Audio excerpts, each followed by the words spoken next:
estimados irmãos e amigos, mais uma semana se inicia e posso visitá-los novamente, ao menos com minha imagem e minha voz. Isso é prazeroso. Tal como uma criança que deseja ardentemente que chegue o Natal, o aniversário, Páscoa, assim anseio pelo fim dessa longa quarentena, creio que todos vocês também. Obviamente, com a maior segurança possível. O sentimento do povo de Israel no cativeiro, na Babilônia. No Salmo 137, nós lemos a situação do povo, o que eles sentiam. Diz ali, às margens dos rios da Babilônia, nos assentávamos e chorávamos. Nos salgueiros que ali havia, pendurávamos nossas harpas. Esse desejo de poder estar no culto, no templo, esse desejo, essa saudade que eles sentiam, faz a gente sentir isso também. Não podemos nos reunir, não estamos em cativeiro, mas ao mesmo tempo um vírus invisível nos mantém afastados, mas não em espírito. Espiritualmente nós estamos unidos, porque o Senhor Jesus, o Espírito de Jesus em nós, é a nossa união. Hoje quero falar sobre o tema oração. A palavra que nos norteia nesse assunto é a hora nona. Queremos ler um versículo do livro de Atos, capítulo 3, verso 1. Pedro e João subiam ao templo para a oração da hora nona. Bem curto esse texto, mas ele nos diz muita coisa. E sobre esse texto nós queremos meditar. São muito importantes essas horas nonas. A hora de oração. O tempo regular que nós dedicamos à oração. Isso é muito importante. Tal como nós costumamos ter o nosso tempo para nos alimentar, ao meio-dia, de manhã, meio-dia e à tarde, às vezes até mais do que isso, assim nós também devemos dedicar um tempo para orar. Por quê? A oração e a palavra de Deus é o alimento, é o canal através do qual nós somos alimentados espiritualmente. Por isso é de suma importância. Se faltar, parece que algo realmente está faltando. E se for bem usado esse tempo em oração, nós podemos com certeza destacar o lucro, o êxito na nossa vida espiritual. Portanto, vamos acompanhar Pedro e João, que se dirigem para o templo a fim de orar. Desse texto nós queremos tomar algumas considerações. Primeiro, olhando para o êxito presente. Quem eram Pedro e João? Eram dois dos discípulos de Jesus, que Jesus havia escolhido para estar com ele durante todo o tempo que ele ensinou, ele evangelizou neste mundo. Pedro e João e mais outros 10.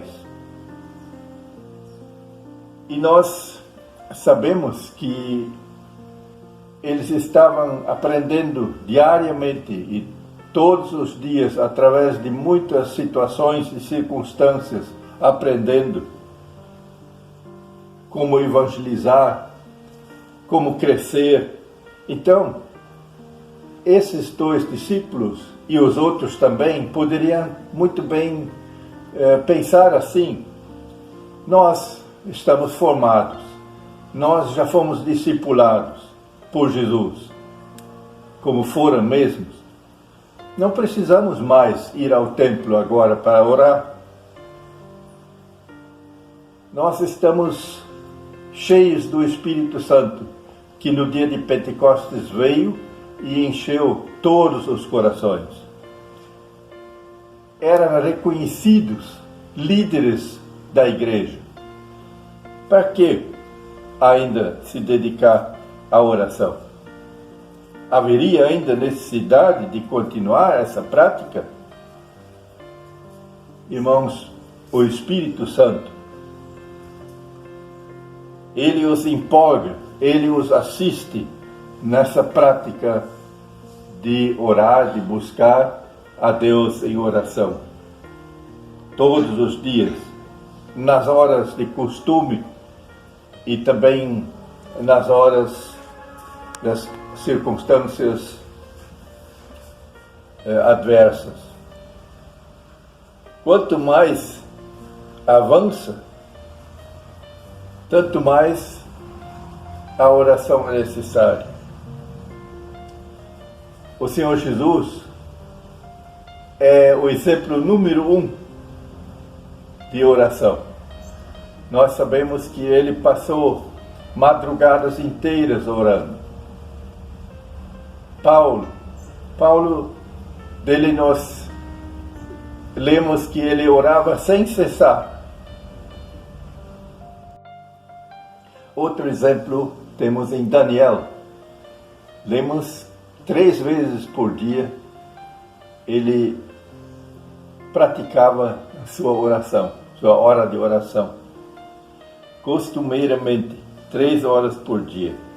Lutero, dele, nós lemos que quando ele tinha muito o que fazer, muito trabalho a ser feito, naquele dia ele dizia assim: hoje tenho muito o que fazer, preciso orar muito. Bonito isso. Essa prática nós precisamos treinar cada vez mais, que possamos dar muita atenção e ênfase nisso. Orar, portanto, sem preguiça e sem cessar. E de costume, não de vez em quando. Segundo, o pensamento sobre os fariseus. Os apóstolos poderiam ter essa ideia: lá no templo estão os fariseus. O que nós queremos estar lá junto com aqueles que só estão orando de fachada? Mas é certo que nós não devemos nos orientar pelos outros. Devemos orientar-nos pelo Espírito de Deus. Certamente foi o Espírito Santo que empolgou os apóstolos a praticarem a oração lá no templo, mesmo em meio a outras pessoas que faziam isso só por fachada, só para aparecer. As bênçãos certamente são nossas, se nós observamos. Não fazer da oração, da hora costumeira de oração, um bate-papo. Essa é uma boa coisa a ser observada. Muitas vezes a gente se reúne, mais pessoas, e corre uma conversa, um bate-papo, e tira o espírito de oração. Temos que prestar muita atenção nisso. Orar é dialogar com Deus,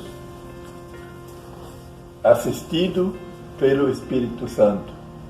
Ele é o nosso guia, ele é a bússola, o nosso orientador, mesmo na hora de oração. Terceiro, o esforço no caminho. Nós lemos no versículo destacado, Pedro e João subiram ao templo para a oração da hora nona. Subiram ao templo.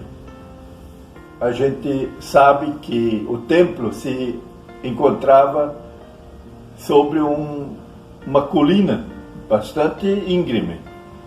Essa colina é conhecida na Bíblia como Monte Sião.